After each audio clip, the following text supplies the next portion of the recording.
গ্রামীণ জনপদের প্রিয় খেলা ফুটবলকে উজ্জীবিত করতে ভালুকায় বড় পরিসরে মাঠে গড়াচ্ছে আরাফাত রহমান কোকো স্মৃতি ফুটবল টুর্নামেন্ট। মাদকের ব্যবহার রোধে যুব সমাজকে মাঠে ফিরিয়ে জাতীয় মানের খেলোয়াড় তৈরির প্রচেষ্টাই আয়োজকদের। টুর্নামেন্টে পেয়ে বেশ আত্মপ্রত্যয়ী খেলোয়াড়রাও।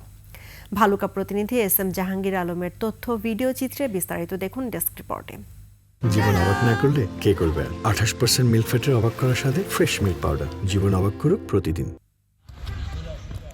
এক সময় গ্রাম পাড়া মহল্লা জুড়ে ফুটবল ছিল মানুষের প্রিয় খেলা। সামাজিক অবক্ষয় অপসংস্কৃতির আবির্ভাবে যুব সমাজকে আর আগের মতো দেখা যায় না খেলার মাঠে।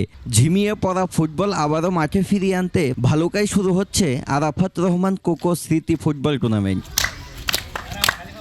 গ্রামের মাঠে এই টুর্নামেন্ট থেকে দেশে বড় ফুটবল আসরে খেলার স্বপ্ন বুনছে খেলোয়াড়রা। খুদে খেলোয়াড়রাও চালিয়ে যাচ্ছেন অবিরাম অনুশীলন। সুন্দরভাবে খেলার সুযোগ দেওয়ার জন্য এবং আমার টিম এবং আমার কোচকে ধন্যবাদ জানাই। আমাদের খেলার জন্য সবাই আমাদেরকে অনেক সাপোর্ট দিয়েছে। সামনে এগিয়ে যেতে পারি, ময়মনসিংহ, ঢাকা যে কোনো সামনে খেলতে পারি, এই সহযোগিতা চাই। ঈদের পরে টুর্নামেন্ট মাঠে করানোর আশাবাদ আয়োজকদের। সারা ভালুকা উপজেলা যাতে প্রদত্ত অঞ্চলে সবাই খেলায় অংশগ্রহণ করতে পারে। আদি যুগে যেগুলি ছিল ওইগুলো যদি আবার পুনরায় বহাল থাকে তাহলে যুব সমাজ পুনরায় অবশ্যই ভালোর দিকে যাবে।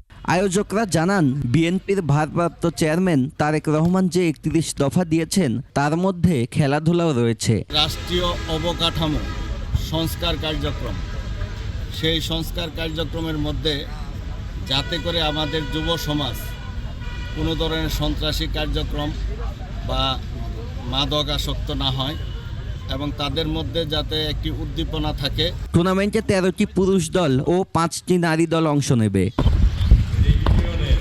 আকাশুজ্জামান, 21 টেলিভিশন।